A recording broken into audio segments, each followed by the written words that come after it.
7 beachfront government housing units in Kaikōura are sitting empty, whilst the homeless are sent to live in emergency housing as far away as Wellington. Homelessness is now a serious problem in the district, with 44 families currently on the emergency housing waiting list. The council says its hands are tied because the Ministry of Business, Innovation and Employment has allocated the units only for families displaced by the earthquakes. But as video journalist Logan Church reports, in the 9 months since the units were made available, some haven't even had a single occupant. On the face of it, Kaikōura is a town on the up, bouncing back from one of the worst disasters in New Zealand's history. But many people here are still having a tough time of it, especially when it comes to finding accommodation due to a red-hot rental market. But beside the beach, here we have a little village of 7 very vacant units at the moment. Yeah, and so meanwhile, from April, even before, we have had whānau in town on the brink of homelessness and haven't been able to find a place for them, and so they have been relocated out of town.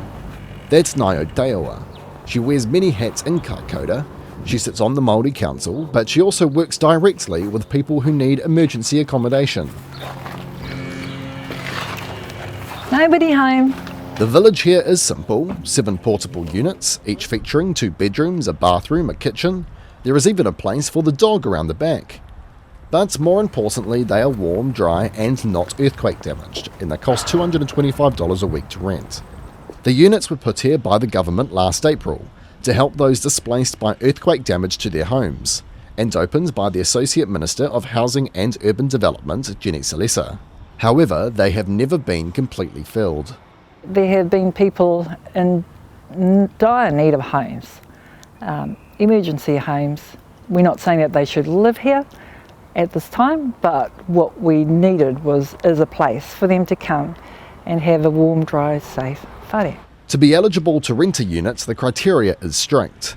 You need confirmation your home is earthquake damaged, confirmation of a start and end date of building work, and, if needed, an approved building consent, among other things.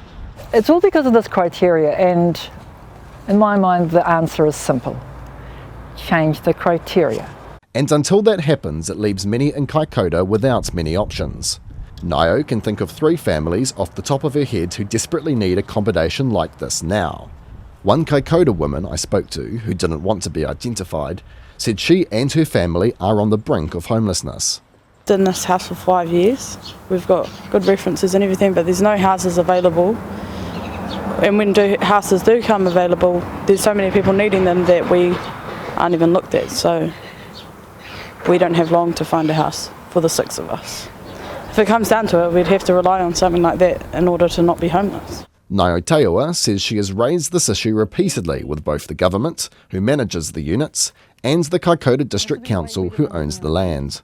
She asked the council last year to ask the Ministry of Business, Innovation and Employment to relax its rules. So I asked the council's Community Services Manager, Susie Haberstock, what happens next. Our CEO rang MB at the end of last year, and apparently there is no shift for now.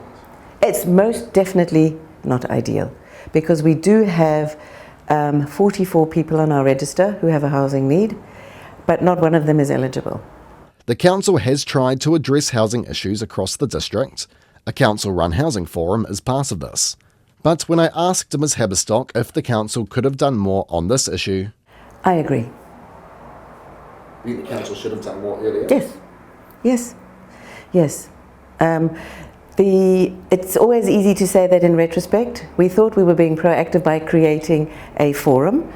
The forum only meets once a month, so there is a bit of lag. So we did the best we can under the circumstances, but there's always room for improvement. And the reality for people faced with homelessness in Kaikōura is not a good one. Leaving or being relocated by MSD is often the only option. One man Noah was working with, who had to live on the beach, was relocated to Wellington just before Christmas to try and find help there.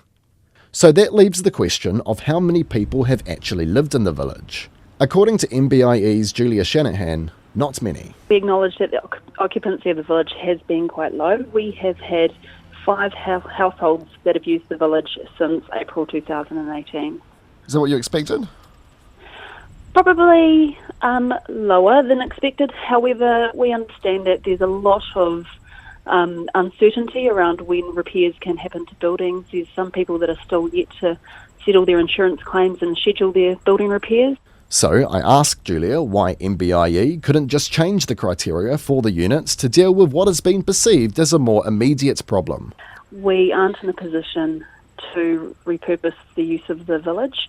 Once the needs of that community have been met in terms of earthquake-related building, and that has been completely satisfied, then we would be very open to repurposing the village. She says there are 4 eligible families that are likely to need accommodation in the village within the next month.